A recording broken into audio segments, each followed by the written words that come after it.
Hey, Jeff Vincent here from Vincent Plumbing. Well, today we have a different one. We're at a school and we have a leaking water main that is leaking by the meter. So we're going to take out the valves on either side of the meter and repair that. We're going from 4-inch to 3-inch. So come on along.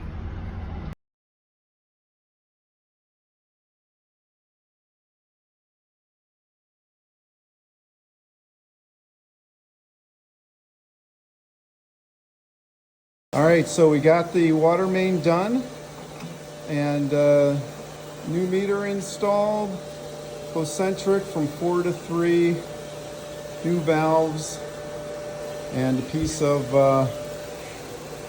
3-inch copper in between.